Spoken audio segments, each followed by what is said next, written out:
Boa tarde, queria agradecer ao pessoal que veio, agradecer também ao convite da gente participar no BR, VR. Meu nome é Paulo Souza, eu sou evangelista da Unreal Engine no Brasil. Trabalho com os desenvolvedores que querem entender e conhecer a Unreal Engine. E hoje a gente vai falar sobre games e realidade virtual. A gente está aqui, provavelmente, com os desenvolvedores de jogos em realidade virtual brasileiros, que são referência em desenvolvimento de jogos em realidade virtual no Brasil. Queria que cada um se apresentasse. Eu não sei se a gente começa da esquerda. Bom, começa por aí. Boa tarde, eu sou Orlando, eu sou fundador da Imagination Studios.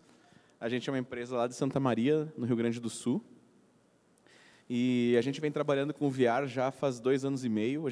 Eu trabalho com games já há 9 anos. A gente começou meio que por acidente. A gente recebeu um convite da Samsung para portar um jogo quando o Gear VR ainda era um projeto secreto. E desde então a gente vem trabalhando com realidade virtual. Desde lá a gente lançou um dos títulos de lançamento do Gear VR.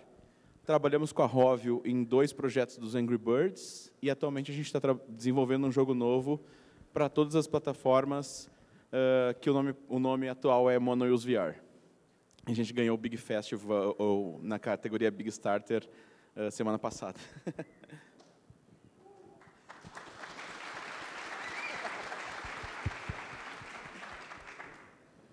Olá, gente.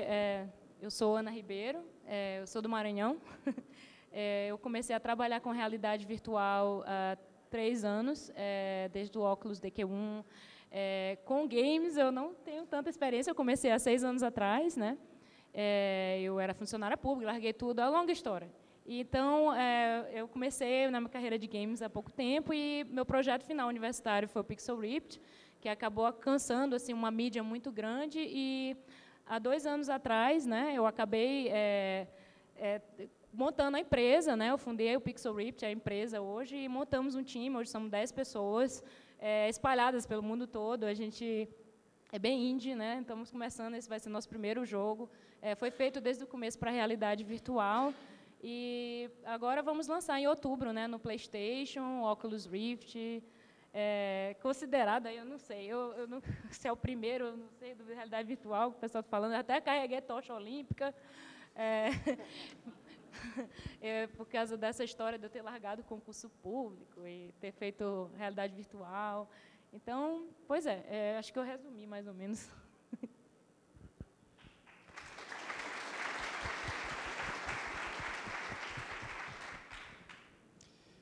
Olá, alô a todos, meu nome é Thiago Moraes, eu sou da OVNI Studios.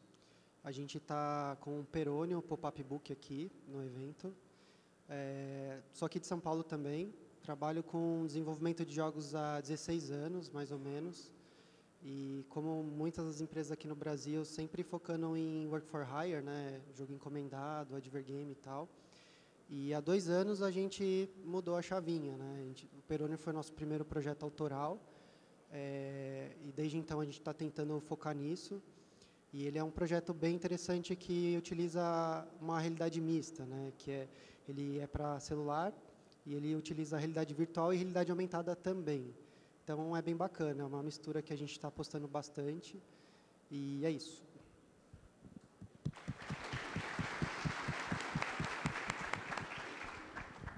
Olá, eu sou o Victor, eu trabalho na Black River Studios também, que nem o Cleverson, amigo que deu a palestra aí mais cedo. Eu trabalho com jogos já faz uns 6 anos, mais ou menos, e o nosso estúdio lá ele é focado em desenvolvimento de jogos para VR, né? A gente tem na Oculus Store agora o Find Monsters VR, que é um sucesso assim, em case de VR fora do país, né? A gente ganhou várias menções honrosas, vários prêmios com esse jogo. E mês passado a gente lançou o Rococo VR. Ele não é um jogo, ele é mais uma experiência, uma tech demo, arte visual assim, com extrema qualidade. Também está disponível na Oculus, ela é gratuita, né? Conteúdo assim, premium, especial. E vamos ver no que vai dar esse negócio. Beleza. Bom, acho que a gente pode começar por ti, Vitor. Eu queria primeiro levantar Para a gente começar, meio que iniciar, primeiro com uma pergunta, o que é que tu acha, quais seriam os desafios que um desenvolvedor de jogos, ou talvez um não desenvolvedor de jogos, alguém que esteja começando, mas, bom, qualquer pessoa que esteja começando a desenvolver em realidade virtual, quais são os maiores desafios que o desenvolvedor vai encontrar quando ele começa? E aí, depois que tu colocar, aí a gente passa para todo mundo falar de outros pontos de vista. Tá, eu acho assim, antes de qualquer definição técnica que a gente tenha para montar, né, um pessoal para fazer jogos para a realidade virtual, é o setup inicial em questão de hardware mesmo, porque atualmente, hoje em dia, a gente tem aí as plataformas que dão suporte, né, só que é muito difícil você conseguir esses dispositivos. Então, você tem lá o Oculus Rift, né, ele não é comercializado aqui no Brasil, então você não consegue trazer fácil esse cara para cá. O HTC Vive também, ele está disponível aí para você criar conteúdo para ele, mas ele também não é comercializado aqui, então se você quiser fazer... Eu vou interromper o Vitor. Basicamente, o que o Vitor está dizendo é o desenvolvedor brasileiro ainda tem mais desafios quando vai fazer realidade virtual do que o desenvolvedor de fora. Assim, já é um problema por si só essa Tudo questão mais do fácil hardware. para a gente, né? Então, tipo, para o cara que é, né, o brasileiro, que ele vai encontrar essas dificuldades, ele vai ter que conseguir aí uma parceria, talvez, eu não sei, com esses caras, em questão de tentar desenvolver algum conteúdo exclusivo ou alguma coisa parecida. E para o HTC Vive ou até para o Oculus Rift, e as opções mais fáceis, assim, mais acessíveis que a gente tem, indo do mais top para o mais simples, né? A gente tem o Gear VR da Samsung, que é um produto de realidade virtual que já está no mercado, ele é comercializado nas lojas, você consegue ir lá, comprar esse cara e começar a fazer coisas com ele, né? Só que, assim, o preço dele é acessível? Sim, só que você ainda tem a necessidade de ter um dispositivo, né, da Samsung de high-end para conseguir desenvolver a tua aplicação e fazer rodar nele. Então, você está preso aí a ter, né, o dispositivo VR mais o celular para poder rodar. Então, tipo, eu vejo esse setup inicial de hardware como sendo a primeira barreira na hora de desenvolver qualquer tipo de coisa para a realidade virtual. Uma coisa bacana desse ponto de vista assim, a gente também olhando para esse mercado, a gente tentou burlar essa regra, né? O que a gente fez? A gente tentou focar no Google Cardboard, né, que é o óculos mais acessível do mercado, e a gente fez um gameplay onde ele é opcional. Então, você tem essas features de realidade virtual, realidade aumentada, mas todas elas são opcionais. O porquê que a gente fez isso? Só pelo simples fato do mercado. Se você faz um jogo exclusivo para VR, você já precisa de uma base instalada suficiente para aquele projeto ser comercialmente viável, né? Então, você tem uma base pequena, a sua possibilidade de lucro também é pequena. Agora, é muito difícil você pensar em game design de uma coisa que seja relevante, puramente divertida, em VR e não VR. Então, assim, não é fácil, mas do ponto de vista de comercial, você tem um jogo que é opcional e a gente tentou explorar esse nicho, sabe?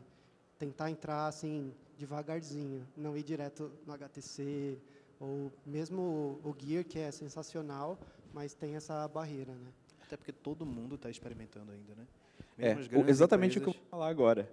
Para mim, o maior desafio do VR também é o que eu mais gosto na realidade virtual, que é, durante o processo criativo da criação de qualquer coisa, a gente erra muito, e a gente é ensinado no nosso sistema de ensino e na vida que errar é feio, errar é errado. E errar é parte do processo. E quando começa a trabalhar com o processo criativo, tu tem que entender que o erro é uma parte daquilo. E quando tu está numa coisa tão nova quanto realidade virtual, obviamente, realidade virtual está aí desde os anos 60, mas a gente tem um novo boom agora, então eu estou chamando de novo, mas não é exatamente novo. Mas, ok, agora que a gente está trazendo isso de volta, ninguém tem as regras. Ninguém sabe as melhores práticas. Nem a Valve, nem o Oculus, ninguém, nem a Samsung, ninguém sabe qual é o melhor jeito de fazer realidade virtual.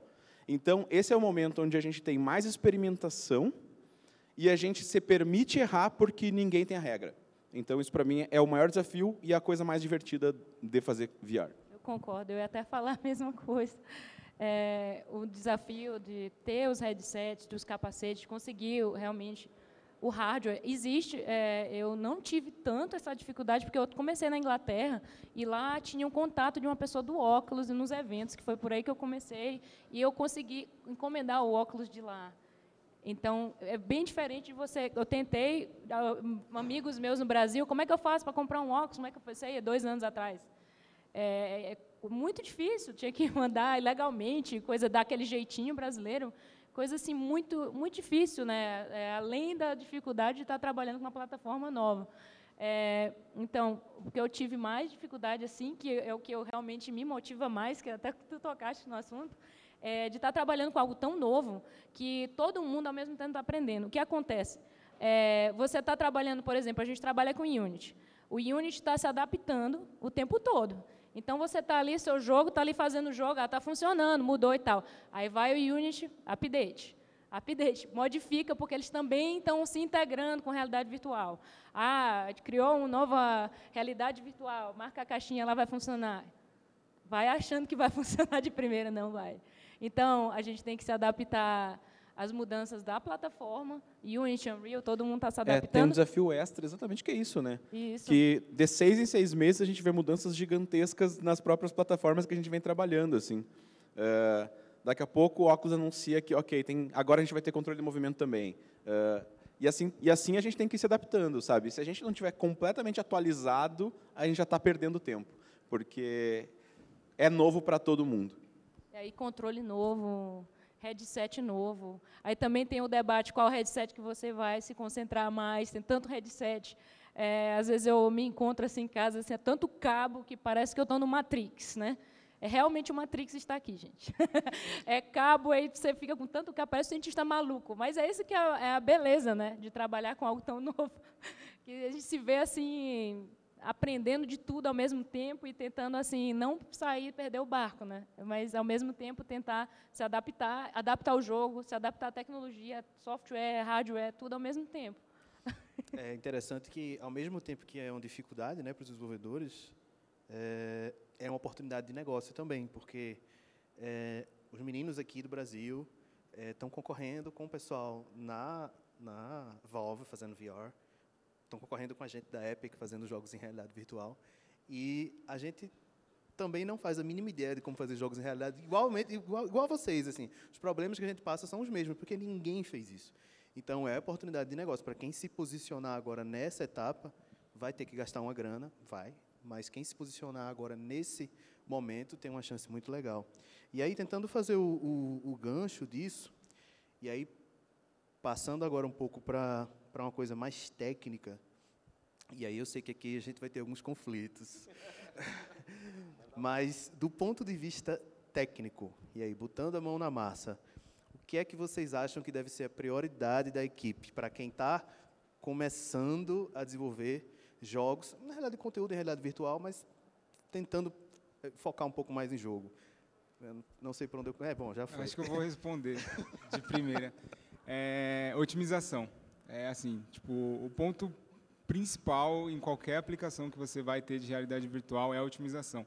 Você tem que pensar em otimização no nascimento. Assim, obviamente que você tem toda aquela questão de design, o design do que você está construindo, ele tem que ser um design preparado para o VR. O design que você aplica num jogo mobile, né, ou você ali, não funciona para o VR, cara. Não adianta você tentar simplesmente portar o seu jogo lá, colocar o elemento de VR lá e achar que aquilo vai ser o máximo. Não funciona dessa forma.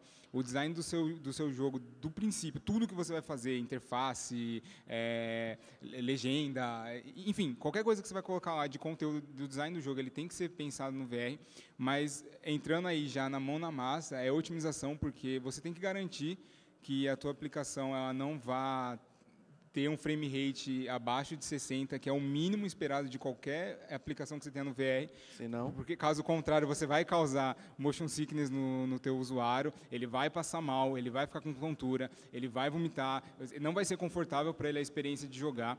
Então, assim, existem muitas aplicações aí que rolam hoje em dia, onde a galera não tem esse cuidado com otimização, que faz com que você perca toda a experiência do negócio, sabe? Você coloca lá a experiência no VR ali para você experimentar e trava e dá aquele, sabe, pula o frame rate, assim, aquela coisa horrível de usar, a experiência muito ruim mesmo.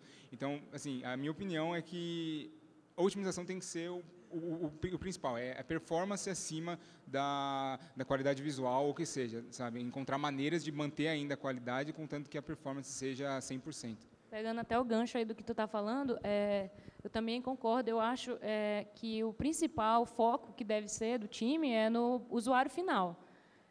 Porque como a gente está sempre, a gente está no momento aprendendo e reinventando design de games, né?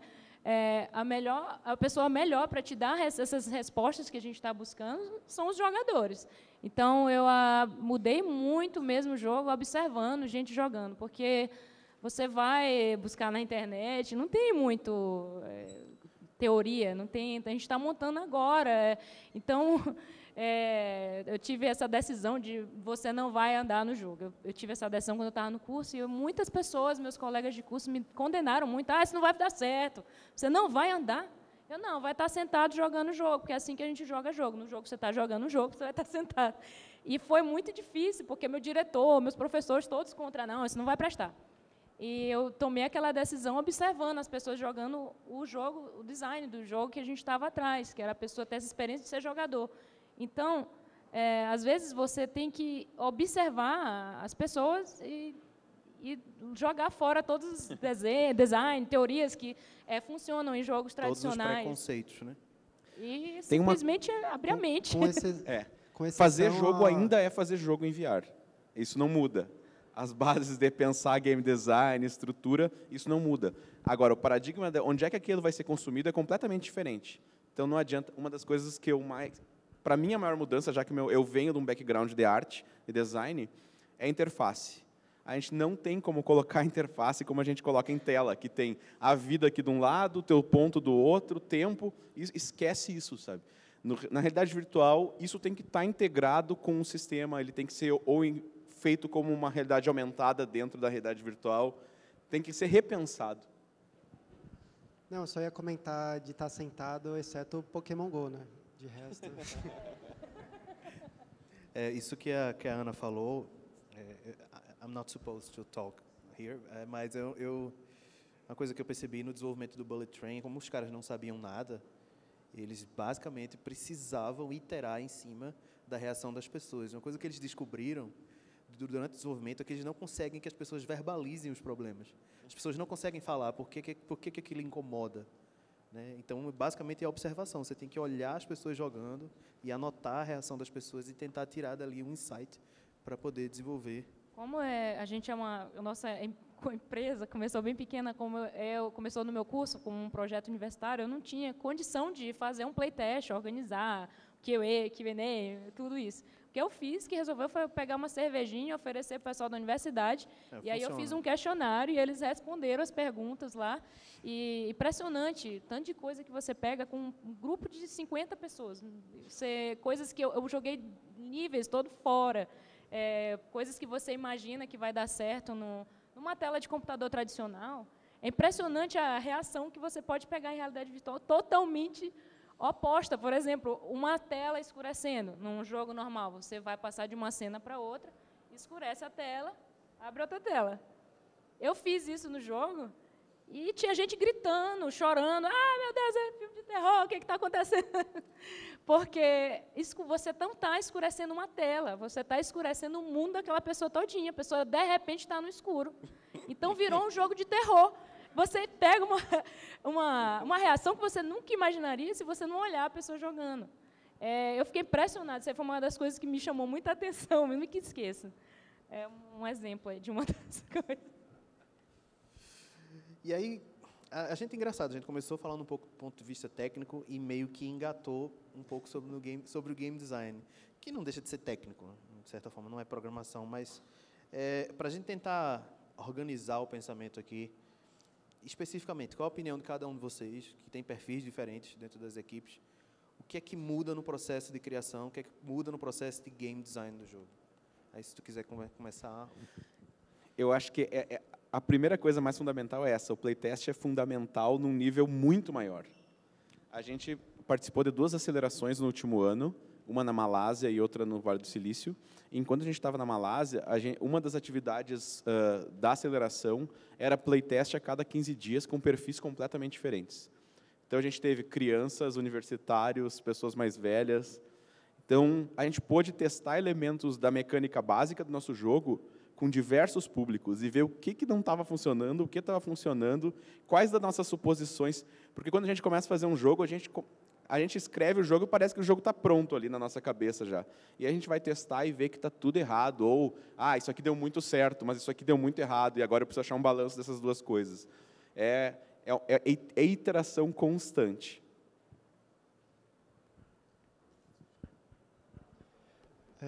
Bom, game design realmente é bem o X da questão, porque como é tudo muito novo, você pode acertar ou falhar muito rapidamente, então tem que iterar a todo momento. No nosso caso, pensar numa coisa híbrida e divertida ainda é mais difícil, né? Então, se a realidade virtual tem vários inputs diferentes, você tem que começar, ou que nem a Ana comentou, ou priorizar uma plataforma para que depois você comece a portar, e aí você vai ter uma plataforma primária. Então, você vai utilizar aquela feature da melhor forma possível. Talvez, para as outras plataformas, aquela feature não vai ficar com aquela essência que você havia imaginado, né? Então, quanto mais plataforma você contempla, pior é o seu problema de game design para resolver. E ninguém tem o caminho das pedras ainda, né? Só falar uma experiência que a gente teve lá no Black River, que foi exatamente essa questão de design, assim, que foi o maior desafio ali que a gente teve para resolver. A gente criou, né, no ano passado, a versão do Find Monsters no mobile, e ele tinha todo um gameplay próprio, né, questão de seleção de mundos, você podia navegar entre os mundos, assim, tipo um mapa, né, um cenário todo e tal. E aí surgiu aquela coisa, vamos levar isso aqui para o VR, né? E a galera pensou, beleza, a gente pega o mesmo jogo, joga no VR lá e tá tudo certo. Aí a gente literalmente fez isso e ficou uma bosta, né, não funcionou.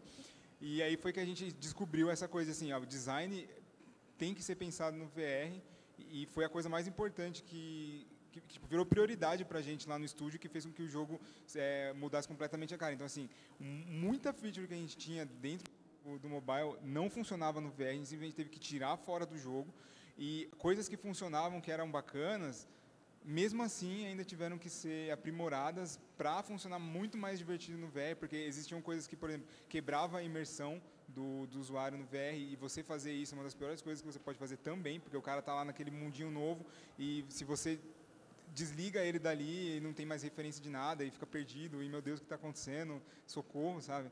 E assim, essa foi uma experiência que a gente passou por lá e que ficou como lição, e acho que é importante ressaltar, tipo, você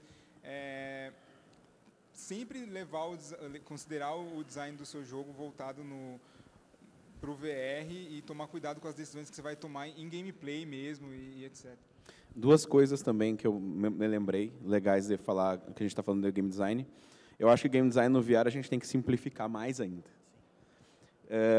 Que a gente tende a complicar e querer botar vários botões e não sei o quê. No VR, esquece. Tenta fazer a interação o mais natural possível. E essa é uma regra que a gente está usando para o Monoils, que o demo que a gente tem hoje, a gente já acha que tem muita coisa acontecendo, e a gente tem que... Normalmente, quando tu começa o game design de um jogo, tu tem alguns pilares, tu tem que setar, ok, o que é meu jogo e o que é importante no meu jogo. E no nosso caso é corrida, combate e a sensação de velocidade. E aí, a gente viu que o combate é mais importante do que a corrida, porque é o que mais chama a atenção das pessoas ali dentro. E aí a gente tem que simplificar muito mais essa mecânica para fazer ela funcionar. vai para aquele problema de você querer explicar as coisas em realidade virtual, né? Porque o tutorial é muito difícil quando você passar uma mensagem, explicar algo, quando você não pode controlar a visão do jogador. Quanto menos texto, melhor. Isso. Não tem como nem botar legenda. Tipo, o jogo da gente está todo em inglês. Aí eu fico me perguntando, às vezes, será que as pessoas aqui estão entendendo? Porque está todo em inglês, tem uma personagem atrás que fica pss, pss, behind you, e ninguém está olhando para ela.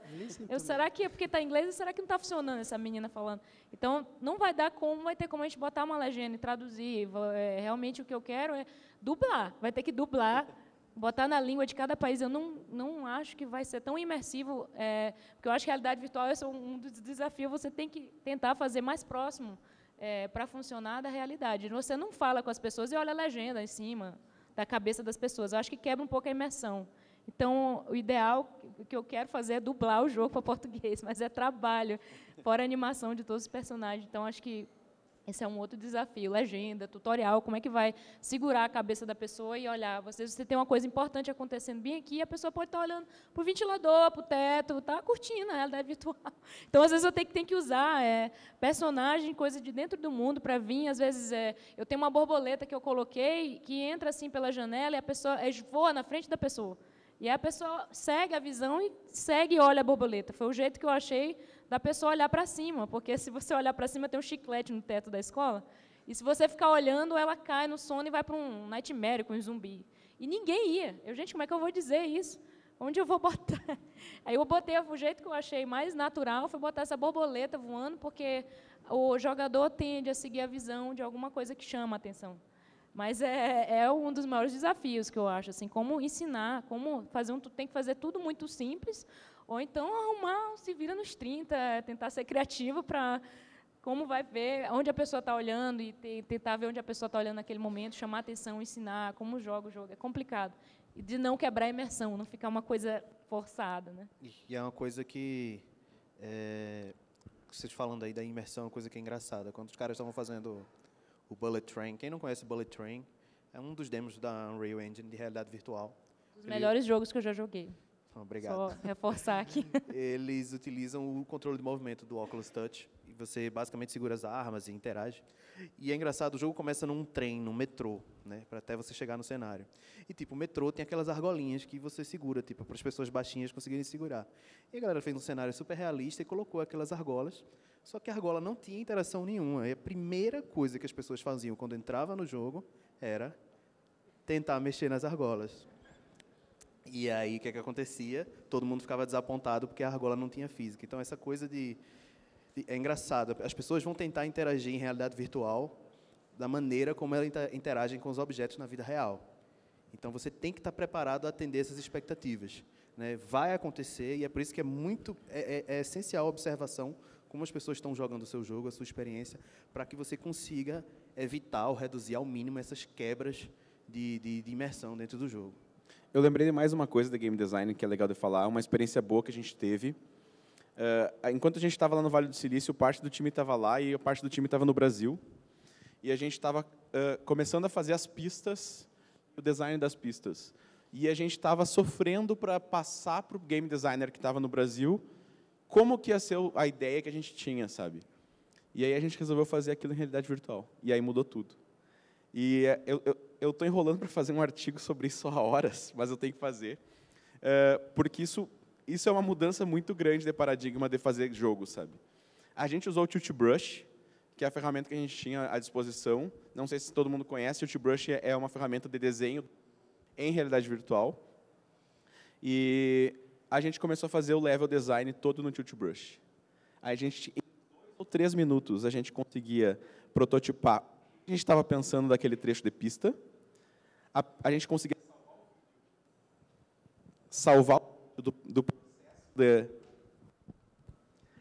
o vídeo do processo de todo o desenho, e depois disso, a pessoa que recebia no Brasil podia botar a cabeça na altura da pista que a gente desenhou e andar exatamente como a moto iria andar.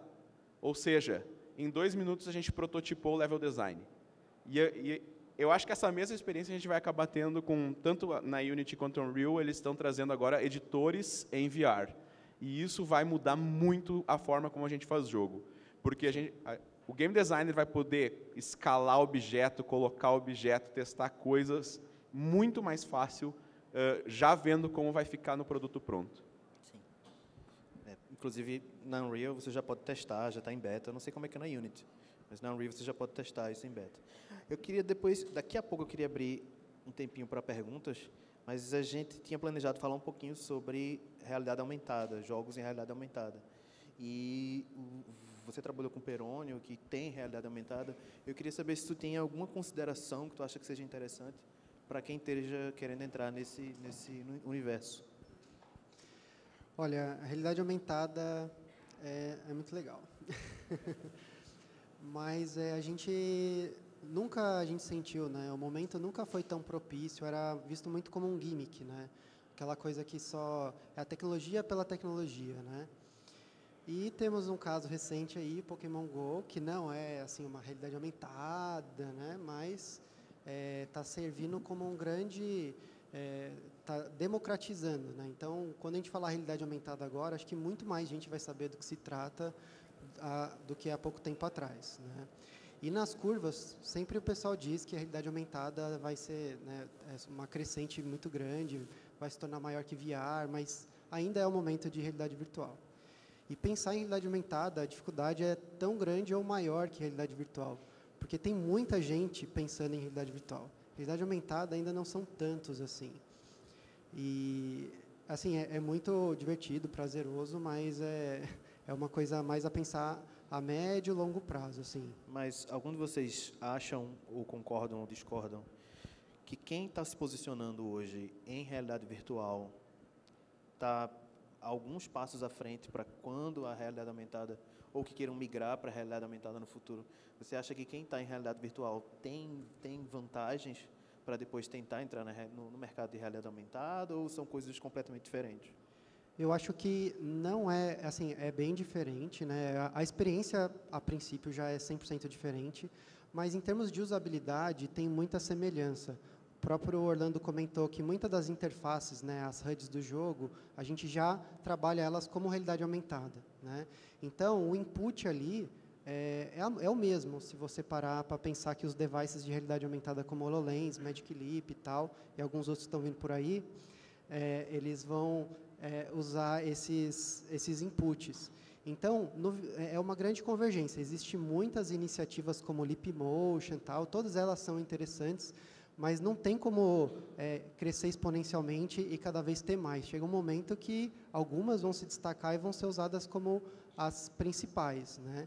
E esse input que você está usando na realidade virtual, se você abstrair e isolar todo o landscape e abrir a câmera do seu device, por exemplo, você vai ter uma holografia aqui, que é a mesma da realidade virtual. Você vai interagir da mesma forma.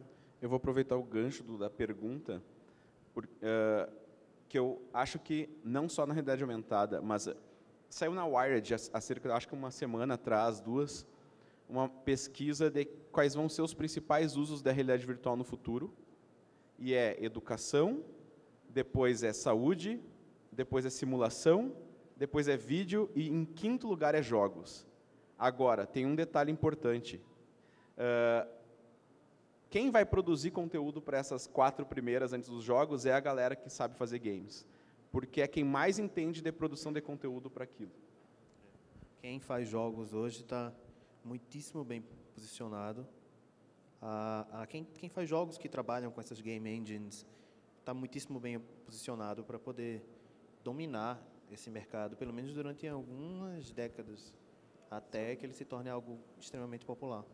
Sobre a realidade virtual ou realidade aumentada, eu estou me acostumando com os termos. Eu falo augmented reality, às vezes eu não sei como falar direito em português. Então, o que eu acho que a realidade virtual vai ser mais forte será para experiências que você está buscando estar mais concentrado, focado, imerso nessa experiência. Tipo, você quer se ver no passado, uma aula de história, né, educação. Então, com a realidade virtual, você realmente se fecha ali naquele mundo, você está no outro mundo. Então, eu acho assim, interessante, a realidade virtual vai ser mais focado, né, que vai guiar mais para experiências mais assim, um filme, coisas mais que você quer realmente estar naquele outro mundo, que Você quer sair desse mundo e não ver mais o que está acontecendo aqui. Então, acho que vai funcionar muito bem para games, um ou outros, dois vão, de formas diferentes, mas eu acho que para quando você quer realmente estar mais concentrado numa experiência, realidade virtual ainda é a mais indicada, na minha opinião. Assim, você realmente pode fazer algo como se fosse uma máquina do tempo, teletransportação. Assim que eu vejo, você realmente tira aquela pessoa daquele lugar e bota em outro. É o senso de presença, né? Isso, o senso de conceito presença. senso de presença. Você conseguir estar em outro lugar, em outro momento do tempo. E em contrapartida, né, eu acho assim que os celulares no futuro, né, com HoloLens e tudo que está acontecendo, vai buscar mais essa parte de integração, usando a realidade aumentada no nosso dia a dia. Acho que vai ser muito utilizado. O Pokémon GO está aí mostrando, mas eu acho que vai abrir muito para você estar dirigindo, em vez de você ter que ficar olhando para aquela tela do celular ou do GPS, você coloca o capacete ou um óculos, e você vai ter toda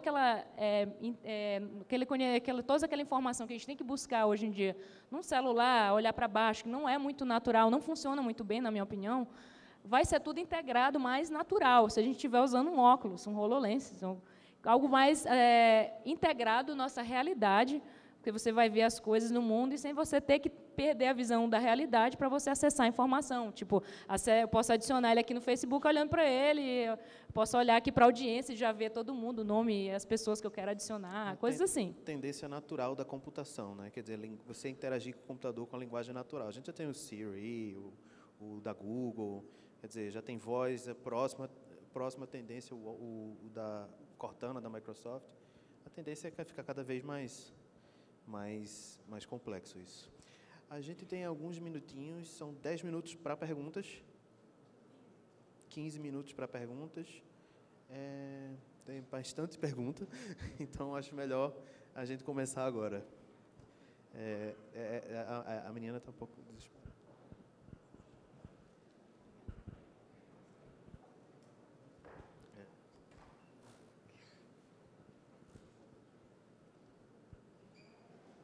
Boa tarde a todos. Eu sou fisioterapeuta, eu trabalho na área clínica e também com pesquisa com pacientes com distúrbios do movimento. E nós temos uma linha de pesquisa com realidade virtual para pacientes com tontura, com instabilidade postural, idosos e também pacientes com doença de Parkinson. E a gente vê que esses estímulos multissensoriais nos ajudam no treinamento do movimento desses pacientes. E eu gostaria de ver de vocês qual o interesse, eu vi que você comentou da área da saúde, na realidade virtual aumentada, qual o interesse de vocês em relação a isso? E também no período da manhã, houve comentários sobre os efeitos da realidade virtual em algumas pessoas, que pode causar tontura, que pode causar náusea, em que idade deve começar a utilizar. E nós utilizamos lá no laboratório. E temos alguns cuidados, porque às vezes o paciente pode ter, às vezes a pessoa, né, não sabe, mas vai jogar um jogo, tem taquicardia, sudorese, náusea. Então, gostaria de ver o parecer de vocês, se vocês também têm interesse, o que vocês acham nessa área, porque, para mim, na área de pesquisa, é muito interessante essa relação, né, na área de saúde com a parte tecnológica de vocês. Muito obrigada. Sua pergunta é muito interessante, porque, assim, eu tenho um irmão que é deficiente, né? Ele tem uma série de problemas de saúde. E, assim, quando a gente vai criar conteúdo lá dentro do estúdio, né, a gente tem essa preocupação em estudar o tipo de comportamento que o nosso usuário vai ter quando ele está reagindo com o jogo, né? Então, assim, a gente sempre leva em consideração tentar não só manter focado ali só no game design ou então só no que é técnico, né, em fazer código mesmo, meter a mão na massa, mas a gente tem essa preocupação um pouco mais psicológica, vamos dizer assim, de entender como funciona o corpo humano, como funciona o cérebro humano e como que ele reage com todos esses impulsos, né? Então, a minha opinião, respondendo a sua pergunta, é muito importante que todo mundo que vai desenvolver esse tipo de conteúdo tenha, além de todas as preocupações técnicas que são importantes, que fazem você ter o produto, né, o material, você também considere estudar um pouco mais como o ser humano reage, como o corpo humano reage com esse monte de impulso, né, que você está ali colocando na frente do cara ali, simplesmente não colocar por colocar, sabe? Porque aquilo pode dar para a pessoa algo que não é esperado, né? Então, tipo, tem vários exemplos de, tipo, essas demos que você pega de montanha-russa e não sei o que você vê o cara jogando, de repente o cara se joga no chão, você fala, como assim se jogou no chão? Não é, né? Tipo, o corpo dele ali teve uma reação que não era, né, o esperado, porque como você está fazendo uma simulação para o cara no mundo que ele está, né, o corpo dele reage àquilo que ele está vendo. Então, tipo, muita gente faz as coisas sem nem pensar no que isso pode acarretar para a pessoa que está jogando, né? Então, acho que é um perigo e é um cuidado que a gente tem que ter o tempo inteiro quando a gente está desenvolvendo esse tipo de coisa, e que, com certeza, acho que todo mundo aqui dedica um espaço de tempo a estudar o corpo humano e a realidade virtual, né? Não sei. A semana passada a gente lançou o trailer do jogo e um dos comentários no YouTube foi: eu tenho um só braço, será que tem como eu jogar esse jogo? Porque eu fiquei maluco para jogar. E a gente não pensou nisso, sabe? E esse tipo de inclusão a gente tem que começar a considerar mais. Eu acho que a gente deveria dar mais importância para isso, com certeza. Eu acho que é legal a gente tentar pensar junto com a academia e tudo mais, como incluir mais nos jogos. A realidade virtual permite um pouco mais disso, talvez. A forma com que a gente teve que pensar tudo do zero, né, já inclui diretamente a acessibilidade, né? Então, tem muitos estudos, né? A nossa empresa não está focada nisso, mas eu tenho diversos amigos que estão focando em realidade virtual para acessibilidade, tratamentos de fobias e uma série de outras coisas envolvendo professores, acadêmicos e tal. E é muito bacana, porque a gente repensar tudo já inclui, de fato, a acessibilidade, né? Então, você já está com óculos e já está com as mãos livres. A gente já quer que a pessoa consiga fazer praticamente tudo só com a cabeça, que não utilize a mão, porque o input é um dos problemas. Então, a gente isola ele. E aí, meio que a aplicação já tem que permitir que você interaja 100% só com a cabeça. Isso já é uma inclusão, né? Então, esse tipo de...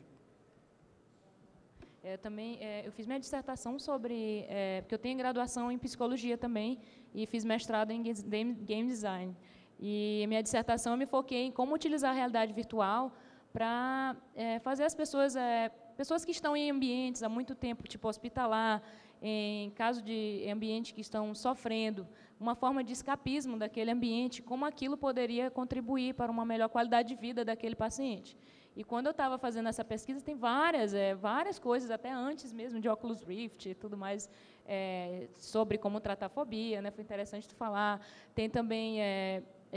eu achei muito interessante, utilizando somente a visão, eles tinham pacientes com queimaduras graves no corpo, utilizaram uma realidade virtual, onde o paciente se via num jogo de videogame no gelo, jogando bola de neve, como aquilo melhorou muito a dor que ele sentia e aliviou muito a dor que ele sentia quando ele trocava os curativos das queimaduras, e como eles estavam usando a realidade virtual como terapia, de você realmente esquecer da dor, daquele sofrimento. Então, tem muito isso acontecendo. Dentistas estão usando, tem dentista fazendo pesquisa, paciente dizendo que não tem mais dor, não sente dor como sentia antes, fica olhando outras coisas porque não olha mais aquele ambiente, né, do dentista, não ouve o som. Então, tem muita coisa que pode ser utilizada. E isso aí é um assunto para uma noite, uma outra palestra, aí, outro debate, que é muita coisa, viu?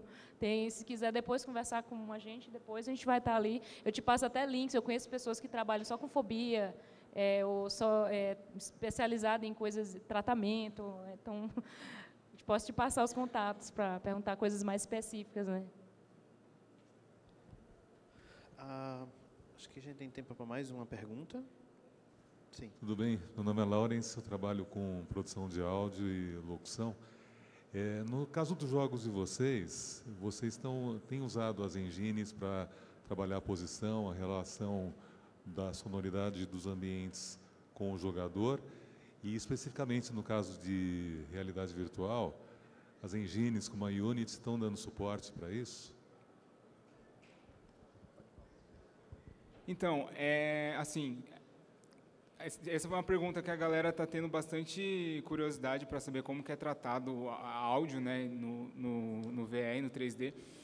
A gente tem atualmente a Unity, eu não sei como é que funciona na Unreal agora, mas eu sei que a Unity, ela, junto com a Oculus, eles lançaram na versão 5.3, 5.34 F1, se eu não me engano, já vem na 5.3.5 já vem embutido dentro da Unity o SDK de áudio da Oculus. Com esse SDK, você tendo uma ferramenta third party, né, que dá suporte à espacialização 3D de áudio, você consegue lidar com esse problema do posicionamento de áudio. Então, assim, o que você pode usar a Unreal, por exemplo, acho que a Unreal já tem suporte para isso, né? Junto com a Oculus também, acho que já é integrado esse SDK deles, e a Unity também tem. Então, assim, o que você vai precisar para fazer esse tipo de trabalho é ter a Unity, obviamente, ou a Unreal, né? E você vai ter que ter um software que dê suporte à espacialização 3D, que ele faça essa simulação. Então, tipo, por exemplo, a gente já chegou a usar o Wise, por exemplo, que é um software que é usado em filmes para fazer espacialização, né, em 3D de áudio, ou em jogos que AAAs, assim, por exemplo, Batman, por exemplo, usa o Wise, ou a gente tem ferramentas que são um pouco mais simples, que é, no caso, o Fmod, por exemplo, ele também dá suporte à espacialização 3D, né, essa virtualização, e esses dois caras, eles têm toda a preocupação de conseguir traquear, fazer uma simulação, né, fazendo esse tracking da posição da orientação do jogador, né, para poder simular os dois ouvidos que a gente tem, e ele trabalha com emissores e listeners. Listeners, no caso, sendo os ouvintes dentro do jogo, que é aqueles que sofrem influência do som. Quando o emissor é disparado dentro do jogo, automaticamente o SDK ele vai fazer para você todo o cálculo de distância em relação à origem, e automaticamente ele coloca os ruídos e como aquele áudio a onda sonora foi afetada, para poder te dar o feedback perfeito de espacialização dentro da tua cena do jogo lá, por exemplo. Então, sim, se você seguir esse guide de tipo, você usa a Unreal, usa a Unity, usando esse SDK da Oculus, que já dá o suporte à espacialização 3D, posicionamento 3D, essa virtualização, né, do que a gente tem na vida real, mais o Wise, Fmod, que são ferramentas de terceiros, vamos dizer assim, para produzir esse asset, porque ele obrigatoriamente tem que ser um asset 3D dentro do jogo, você não consegue fazer isso com um asset só 2D, não é possível. Você consegue obter o resultado, provavelmente, que você está buscando, que é dar essa... Além de ter a realidade virtual, você somar mais o áudio para dar muito mais imersão e presença para o cara que está ali testando o seu jogo, ou seja lá o que for, o produto que você estiver fazendo, né? O que o Vitor falou, acho que as duas engines suportam o áudio binaural, pelo menos eu sei que a Unreal ela suporta.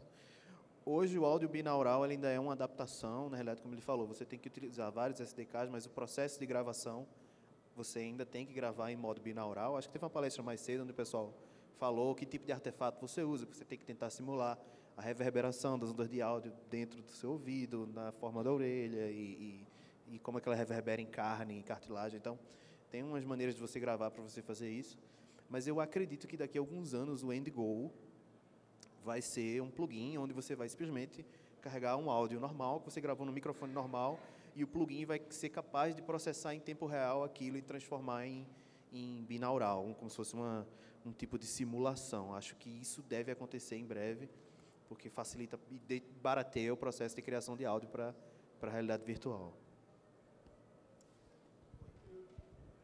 Rapidinho, só para colocar um ponto na pergunta e na solução que ele deu, atualmente já é feito, entendeu? Esses softwares que são tipo Fmod, Wise, eles já fazem isso, entendeu? Eles já fazem para você essa virtualização, e agora que tem esse suporte da Oculus com esse SDK de áudio, ele já te dá o resultado pronto desse jeito, entendeu? Então, tipo assim, é muito recente, é coisa de, tipo, 1 mês atrás, acho, 2 meses atrás, que eles oficializaram isso, a gente tem isso como feature, agora vocês podem utilizar, e então, não é algo tipo de anos, assim, tipo, agora mesmo você já pode fazer, é um plugin que você já vem dentro da Unity, da Unreal, e você já pode usar esse recurso. A única obrigatoriedade é que você vai precisar criar um asset, né, para dentro do jogo, que seja um asset 3D. E aí, esses dois caras, tipo Wise, Fmod, eles te dão um suporte de como criar esse asset 3D lá dentro do software.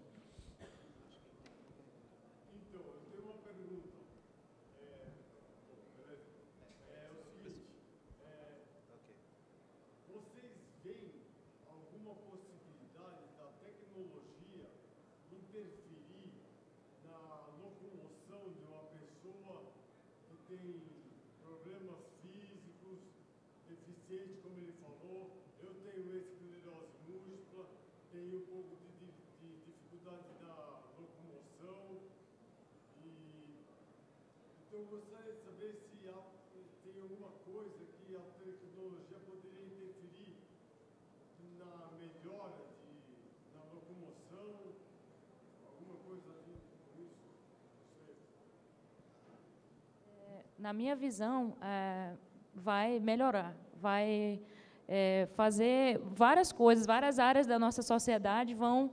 Eu vejo assim, realidade virtual, em pouco tempo, vai dominar o mundo e vai estar em várias áreas da nossa vida.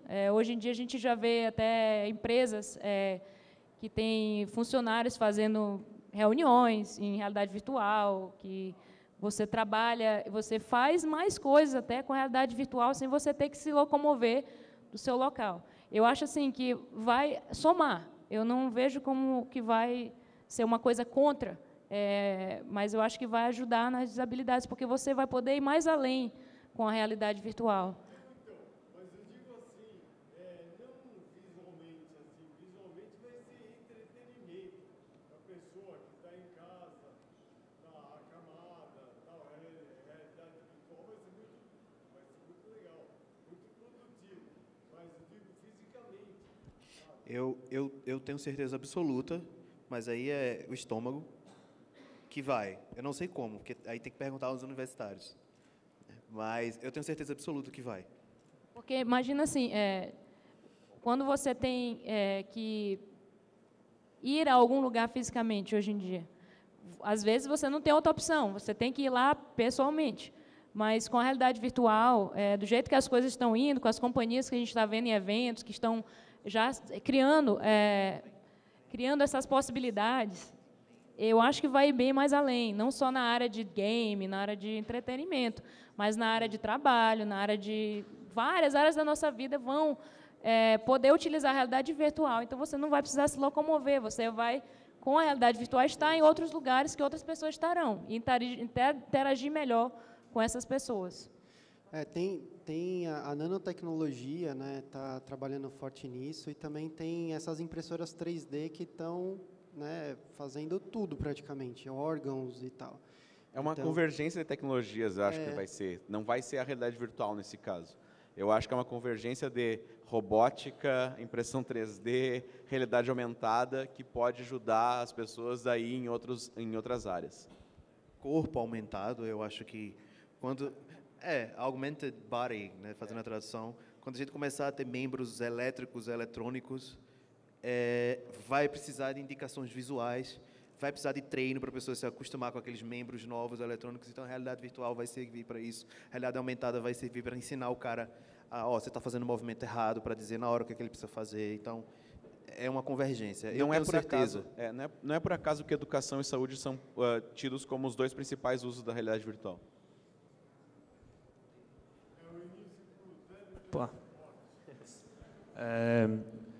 Eu queria perguntar para vocês uma questão de game design, sobre a abstração dos controles em realidade virtual. Eu já experimentei realidade virtual tanto do Room Scale, do Vive, né, que você tem uma interação mais espacial, tanto quanto sentado, com controle e tal. E uma impressão que eu tive é que quando você tem a correspondência entre o movimento que você está fazendo na realidade virtual e na vida real, por exemplo, você derruba alguma coisa, você vai lá e pega com o controle, comparado com você olhar para aquilo e apertar o botão no controle do Xbox, por exemplo, é muito mais imersivo. Vocês acham que... como vocês lidam com essa questão de saber quando abstrair um controle e quando deixar o mais literal possível para aumentar a imersão? Eu tive a oportunidade de conhecer o Philip Rosedale, lá no Vale do Silício, que é o cara que criou o Second Life. O cara é um gênio, ele está há 25 anos na indústria fazendo VR e mundos virtuais. E a gente teve uma palestra com ele onde ele falou, a gente já está no ponto hoje da tecnologia que o visual já é suficiente para a realidade virtual. É claro que daqui para frente a gente vai melhorar, mas a maior disrupção que a gente teve na realidade virtual nos últimos anos foi a agência de ter as mãos no VR. Isso muda a imersão de uma forma completa. A partir do momento onde tu tem controles, onde tu tem a movimentação das mãos, a tua imersão aumenta exponencialmente, porque a agência que a gente tem com o mundo, a nossa interface com o mundo, é dada pelas mãos. Então, a gente tem o visual, mas as mãos é o que interagem. E aí, quando tem isso, a imersão é outra. E a realidade virtual, quando mistura essas duas coisas e o som, é aí que os sentidos começam a ser enganados e tu tem uma imersão na realidade virtual que tu começa, ok, eu acho que eu estava em outro universo. Sabe? O próximo passo é o toque, né? Que está faltando ainda. Estão tentando de tudo. Já vi até gente criando ondas de áudio para você ter a sensação de que você tem o feedback que está tocando algo. Tá, falta ainda essa parte, mas a gente está aprendendo aí. É muita mudança. Assim, quando eu comecei o jogo, 2 anos atrás, não tinha ainda os touch como tem hoje, os controles, né? Então, eu tive que me adaptar à tecnologia daquela época e acabei, porque vai ficar só sentado, porque não tinha movimentação, não estava ainda. E também depende muito do design do jogo, né? Como no design do meu jogo, no caso, você está jogando o jogo sentado, fez sentido, então, vou ficar sentado. Vai ficar sentado o jogador o tempo todo. Mas, tipo, no jogo, né, do Orlando, lá o pessoal está numa moto, tem que... É um jogo de corrida, fez muito sentido com o Vive e o Touch, né? Mas eu acho que tem que ver o design e também a gente tem que se adaptar não só com o design do jogo, para qual controle que a gente vai usar, se vai andar, se vai ficar parado, mas também com a tecnologia que a gente tem hoje, para não tentar lutar contra a tecnologia. Tentar de mais possível que a gente tem com as ferramentas de hoje, fazer uma experiência mais imersiva, que você não pode lutar com a sua sensação do mundo real. Então, se você está sentado no mundo, no jogo você se vê sentado, você vai ficar menos tonto, porque seu cérebro não vai ficar tentando, por que eu estou sentado e eu estou me movimentando. Então, num jogo que você está andando, uma coisa que você está se movimentando, o ideal é você usar uma coisa que você se movimente no mundo, que você veja sua mão movimentando, ajuda muito mais.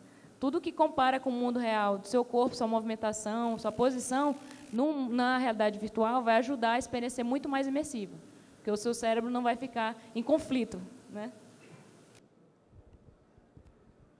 Bom, a gente vai encerrar por aqui. Queria agradecer aos meninos e às meninas que vieram, participaram da palestra. E muito obrigado a vocês que assistiram a gente. Boa tarde.